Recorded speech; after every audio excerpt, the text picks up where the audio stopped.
Bom dia, doutor Lourival. Tinha tempo que não fazia júri com o senhor.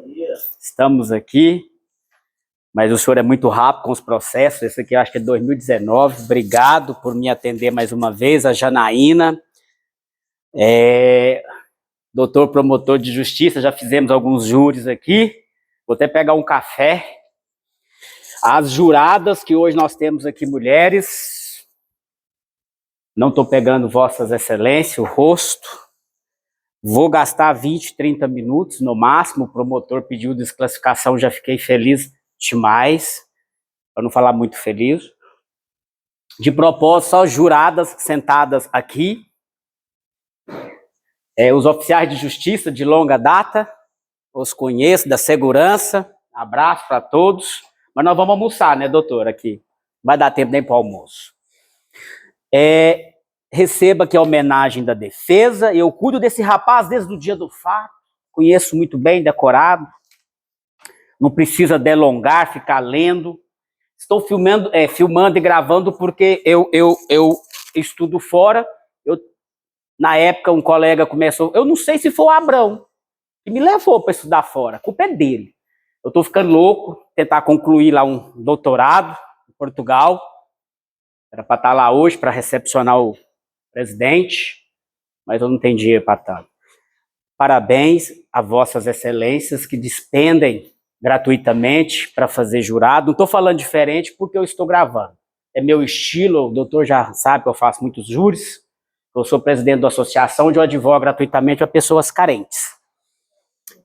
E o doutor Abrão me levou, me convidou à época, eu e o doutor Alex Neder, foi até o aniversário, esse final de semana, do doutor Krebs, fui convidado e não fui. Estou até enturmado com os promotores. E o promotor aqui hoje falou que os jurados... eu estudo fora, é bacana. E a gente tem que falar que os jurados do Brasil são os mais... Tem que falar, não, eu já provei.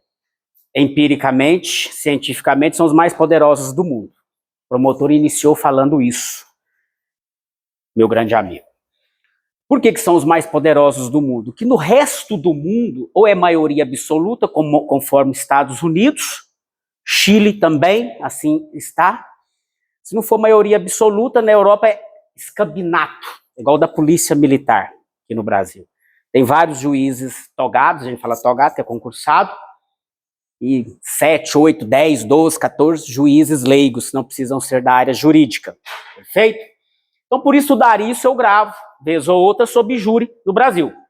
E, ultimamente, eu estou tão calmo para fazer júri, porque parece que eu estou deixando um legado, explicando para os jurados, todo lugar que vou, eu faço por toda semana, pela associação que só disse que conhece. Que não raras vezes ocorre muita injustiça nos júris. Por quê? Porque os júris são leigos, não são obrigados vocês, vossas excelências, a entender da lei, como juiz aqui ou é. E ele tem que fundamentar a decisão dele, artigo 93 da Constituição. Então, em razão disso, eu provo no meu trabalho, minha tese, que os jurados brasileiros são os mais poderosos do mundo, mas nem sempre praticam constitucionalmente a justiça. Praticam, então, a maioria das vezes, o direito midiático, a mídia, né? Vamos lá, o direito emocional. E consubstanciam muitos e muitos julgamentos, os jurados, e todos eu estou falando isso. Toda semana eu faço um, dois. Os juízes me nomeiam muito. Semana passada eu fiz em Itapuranga, retrasado em Anápolis. Os dois, por coincidência, o promotor pediu absolvição e desclassificação. Pois bem. Então eu gosto de explicar isso para os jurados, porque não é por estrelismo, eu não ganho dinheiro com isso. Longe, não sou advogado famoso, não sou milionário. Até tem uma construtora, o doutor uma certa vez me conheceu vendendo casa. Construo para vender, minha paixão, número 2. Primeiro é a família. Paixão número 2, aí concorre, engenharia e o direito. Então, a mídia vem nos debuiando, nós advogados. Por quê? Não sei. E o promotor iniciou com essa palavra aqui, adoro, meu amigo promotor de justiça. Os jurados e as juradas devem olhar por cima ou de cima. E não se emocionar, não se emotivar e nem se colocarem no lugar do fato. Como eu disse que Vossa Excelência são os mais poderosos do mundo, não tem que fundamentar nada. Olhou para mim, disse, se olhar, não, Ronaldo, você está de beca branca. A beca será branca. Vocês não têm que fundamentar. Magistrado, sim, já tem. Só no Brasil que é assim. Estados Unidos é maioria, como eu já disse, absoluta. Nos outros países europeus, 40 e tantos europeus que eu já estudei, até os comunistas é escambinado. Então, o que vocês decidirem, será decidido. E eu só discordo do promotor falar que os jurados não podem envolver, não pode fazer de conta que lá se encontrava no local do fato. A dicção dele não está bacana aqui hoje, né? Conheço há 2, 3 anos, época do fato, 4 anos. Mas ele vem falando a mesma dinâmica. E como não colocar lá no local do fato uma mulher? Será que ele não estava a defender uma mulher? E coincidentemente só veio juradas. Eu falei, é de propósito. Certa vez, fazendo um júri com o doutor Fleury Curado, lá em Aparecida de Goiânia, deve ter 7 anos, para julgar um menino que esfaqueou o padrasto que estava batendo na mãe. No dia das mulheres, ou no dia da mulher, né? E só mulher sorteada. Eu falei, não, esse eu tenho que filmar. O juiz falou, não pode, Ronaldo, eu não tinha liberdade, ainda que hoje eu tenho como magistrado que lá se encontra. Leonardo Fleury Curado.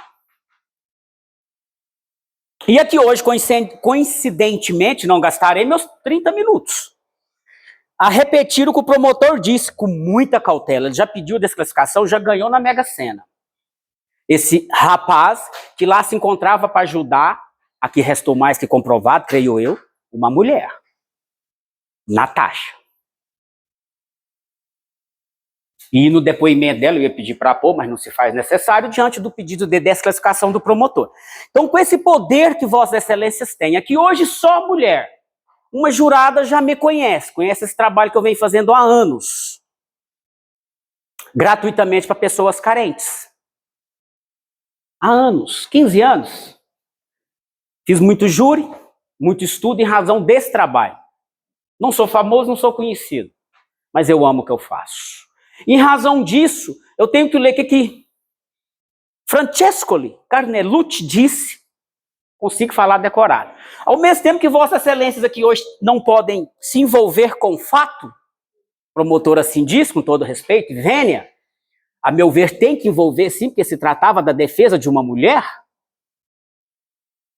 O foco principal que foi esse, não sou eu que digo, assim as testemunhas, e a própria Natasha. Como não envolver Vossas Excelências no fato? Uma mulher, para eu pedir absolvição. Como não?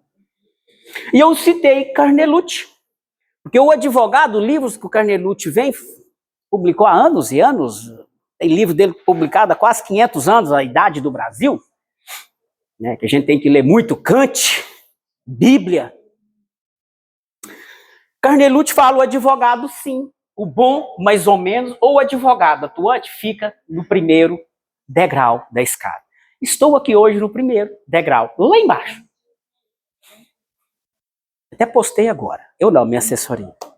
Esse júri de hoje é porque eu estou... Até falei, põe Carnelucci, que o promotor falou da frase e tal, que os jurados estão lá no último degrau, o mais alto. E não devem olhar a situação, devem. Eu não, eu, defensor, estou lá embaixo. Lá no último degrau. Se alguém aqui faz direito, memoriza o que eu estou falando, é bacana. E com essa introdução, com esse preâmbulo defensivo, o promotor veio e leu também o que é legítima defesa. Própria, atual, eminente, real. E será o que é uma legítima defesa de uma mulher? De um cara que ele não quis vir aqui hoje, a vítima, forte, lutador. E digo mais, você não sabe. Acusado aqui presente.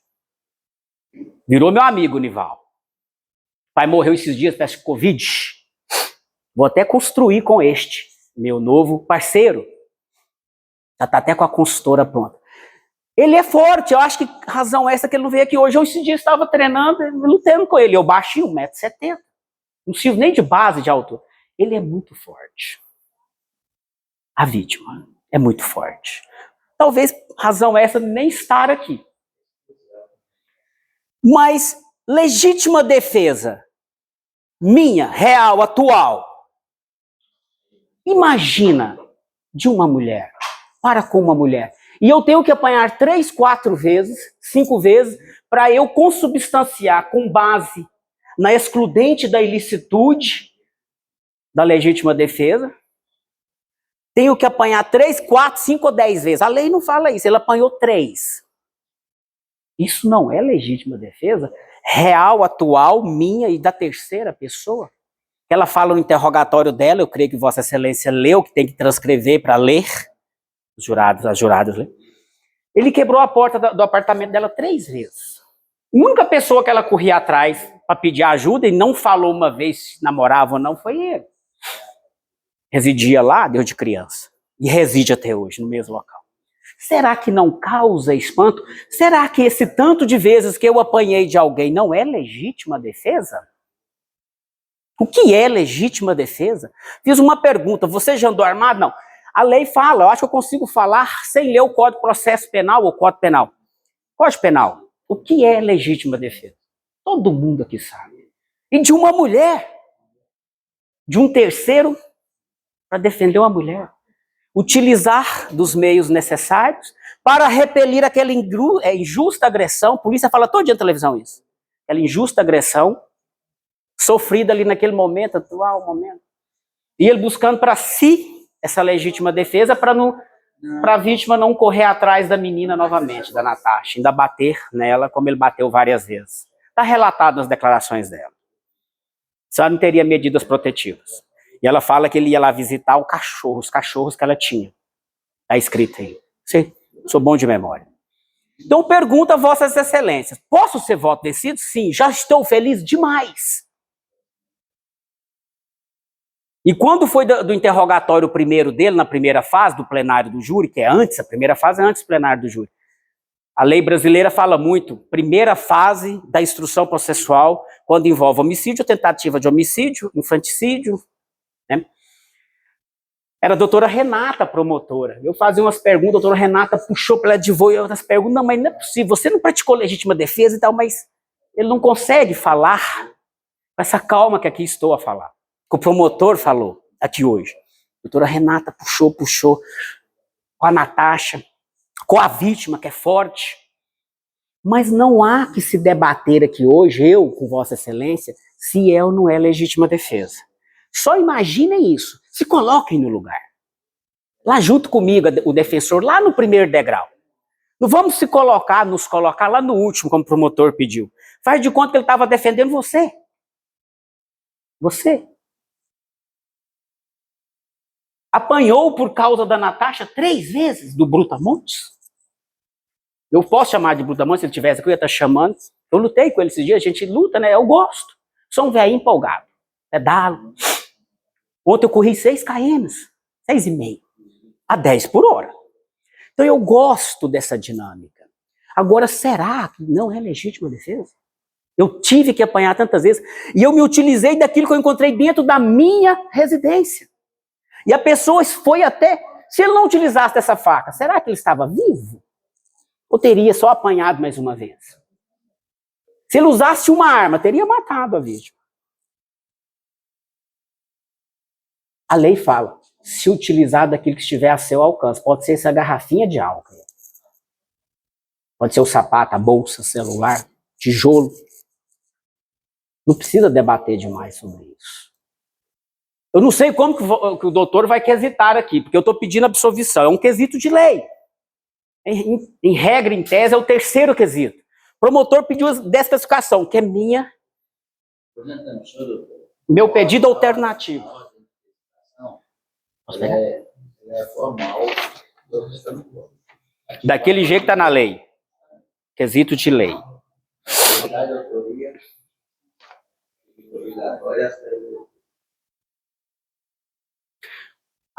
O primeiro quesito, o fato em si. Ficar repetindo? Não precisa, já estou caminhando para o final. O réu Nival, segundo quesito, quesitos de lei. Agora aprendi a falar isso por quê? Porque os meus professores me cobram isso. Se eu filmo, eu gravo eu brinquei na época 40. Aí o Abrão Amis, esqueci o outro nome dele, que é colega do doutor, promotor, que já é agora procurador, o Abrão. Me levou para estudar fora, aí tá me debuiando. Minha mulher até falou um dia, você vai ficar doido. Que quanto mais você lê, mais você vê que você não sabe nada. Eu falei, pera, deixa eu ler. Aí os professores me cobram ali, ó, filmar. Para ver o tanto que o advogado tá lá no primeiro degrau. Cardelute. Lá no início de tudo. É o que apanha. É o que faz cambalhotas. É o que só trabalha para ganhar dinheiro. Só pede absolvição. Já escutei tanto isso em júri. Fala de Deus para absolver os outros. Sou formado em teologia por causa de plenário do júri. E oro todo dia pedindo a Deus, me dá coragem. Então, primeiro, segundo quesito. O réu Nivaldo Alves Sobrinho praticou o crime desferindo golpes de facada na vítima? Eu acho que não muda. Assim agindo, o terceiro, o réu Nivaldo deu início ao crime de homicídio que não se consumou. Aqui que é o terceiro, que é o do doutor pediu a desclassificação. Não. Então eu não vou chegar no meu pedindo absolvição.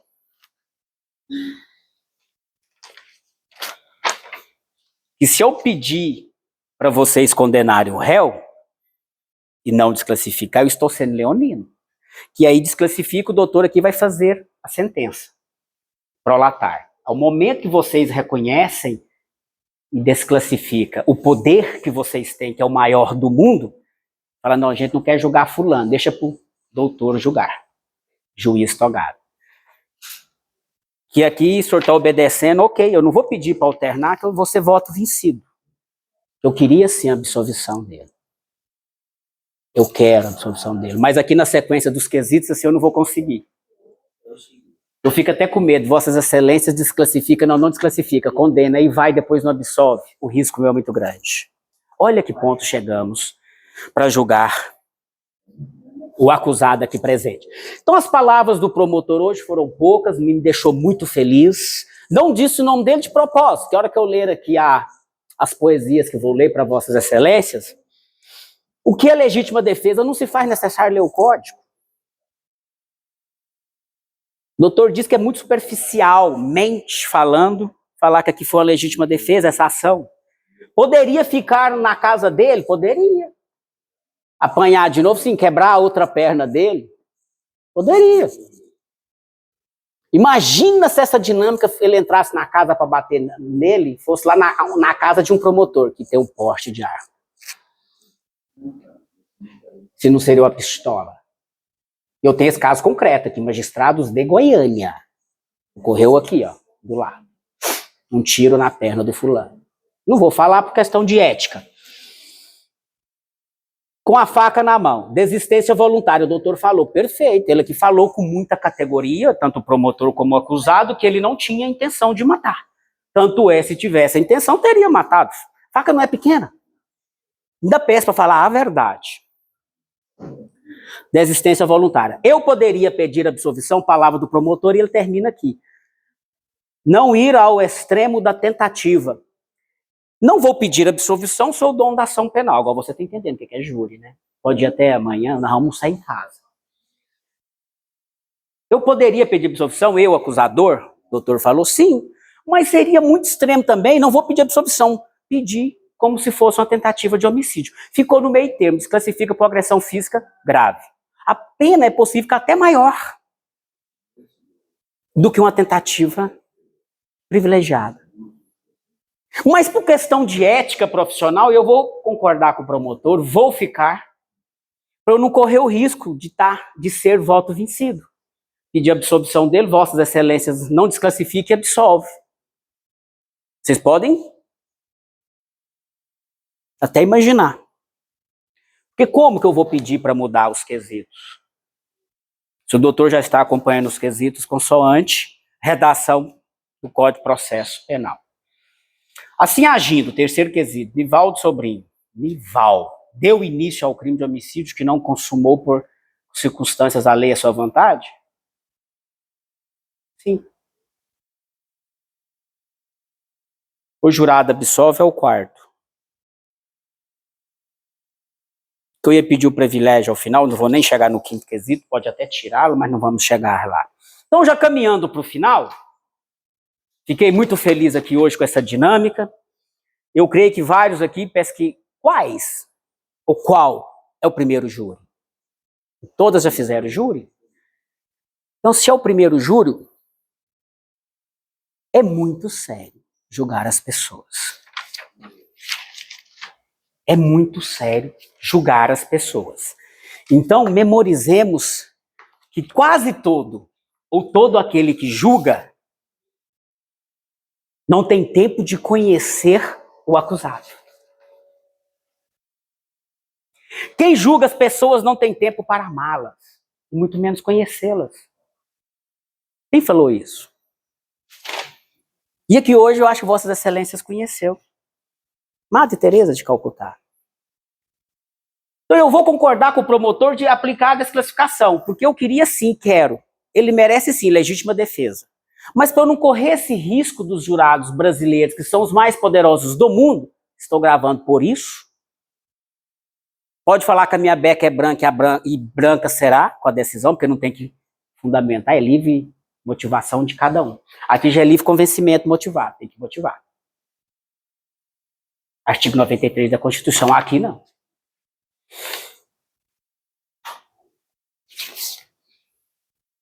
Que o que me preocupa não é o grito dos violentos, mas o silêncio dos bons. Martin Luther King. Me encerro, me despeço, vou ler uma poesia para Vossas Excelências. Então desclassifique conforme eu estou pedindo, o promotor pediu. Ele vai sofrer uma reprimenda, vai. O doutor vai puxar o processo para ele para aplicar a pena. Pode até sofrer uma pena maior do que a que Vossas Excelências, reconhecendo que ele tentou um homicídio tentado. Mas vou correr o risco por questão de, gravando estou, legislação processual brasileira. E lá na primeira escada que a gente fica, nós defensores, tem um artigo chamado 133 da Constituição. Todos vocês deveriam ler, todas as senhoras. Artigo 133 da Constituição.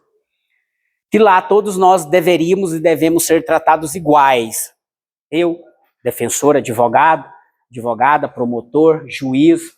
Lá não fala delegado, mas também coloca.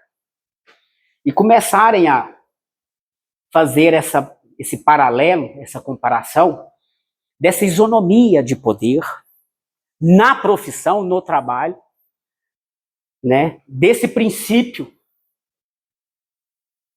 da igualdade, da isonomia, do nascimento da aplicação da justiça e não tão somente do direito. Princípio muito chamado pelas mulheres, paridade de armas. É esse julgamento aqui hoje para Vossa Excelência começar a entender os demais.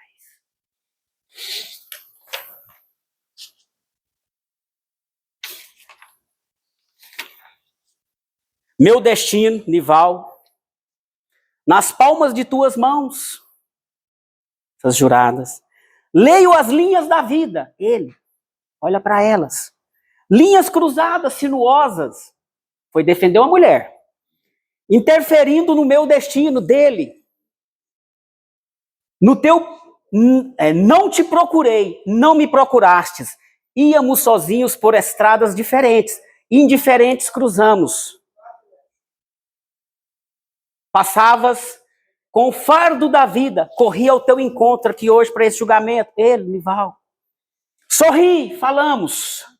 Esse dia foi marcado, é hoje. Com a pedra branca da cabeça de um peixe. E desde então, caminhamos juntos pela vida. Na minha mão fica a decisão do futuro meu, da minha vida. Nival, poesia, quem fez ele? Fez lá no escritório, nem lembro. O que o senhor quer? Ficou lá 2 horas para tentar me ensinar. Eu ensinar ele, o que fala? Eu não falo a verdade. Me despeço, esqueça toda e qualquer história que eu contei, é história. Agora a história nossa está sendo feita. Peço a desclassificação por questão de processo penal, por questão do primeiro degrau, onde o advogado fica no processo penal brasileiro. Eu e o doutor, colega dele, que hoje é procurador, fazemos essa matéria juntos. Lá ele até comenta. Se eu falar isso no Brasil, Ronaldo, o Abrão fala isso lá em Portugal, meus colegas vão me bater. Porque lá nossa cultura é outra. Mas tudo de bom a gente copia. Por que não copiar o melhor de lá e trazer para cá? Para que aquele senhor ali seja aplicado a a justiça, e não tão somente o direito penal. Me despeço, queria sim absolvição, mas pela sequência do Código de Processo Penal, não me permite correr o risco e prejudicar ainda mais aquele rapaz que ficou 3 meses por conta de defesa que ele foi fazer de uma mulher. Memorizem, aqui só tem mulher. Então peço, concordo com o promotor, que vossas excelências desclassifiquem. Me despeço, me desculpa por alguma coisa. Aquele abraço. Pronto, excelência.